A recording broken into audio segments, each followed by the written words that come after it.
Aujourd'hui, nous sommes le 5 juin. Qu'est-ce que ça veut dire? Ça veut dire que c'est la journée de l'environnement. C'est une journée pour nous sensibiliser et agir pour la protection de notre milieu.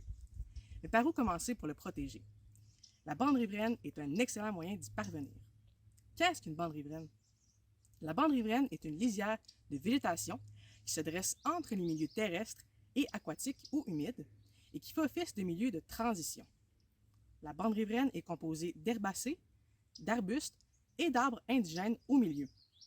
Selon la politique de protection des rives du littoral et des plaines inondables, la largeur d'une bande riveraine varie de 10 à 15 mètres selon la pente.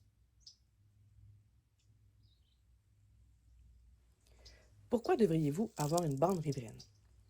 Parce qu'elle procure plusieurs utilités et avantages.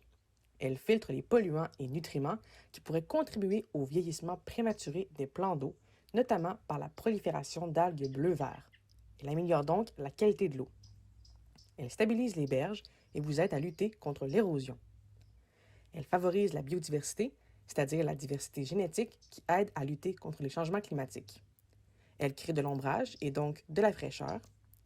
La bande riveraine participe à la diminution des GES en captant le carbone de l'atmosphère. Elle limite les inondations et favorise l'infiltration de l'eau dans le sol.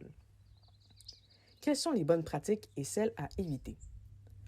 Lorsque vous aménagez une bande riveraine, assurez-vous de planter des espèces indigènes, c'est-à-dire qui sont naturellement présentes dans le milieu. Faites attention aux espèces exotiques envahissantes. Elles peuvent menacer l'écosystème. Gardez bien l'œil ouvert. Priorisez l'aménagement de surfaces perméables, telles la végétation, le gravier et le bois. Le béton et l'asphalte sont à proscrire. Au quotidien, vos petits gestes peuvent faire la différence sur la santé de votre bande riveraine. Évitez de circuler avec un véhicule motorisé. Ne pas creuser ou remblayer la berge. Évitez l'emploi d'engrais et de pesticides et optez plutôt pour des produits biodégradables et sans phosphate. Préservez la végétation en place autant que possible et dites non au gazon.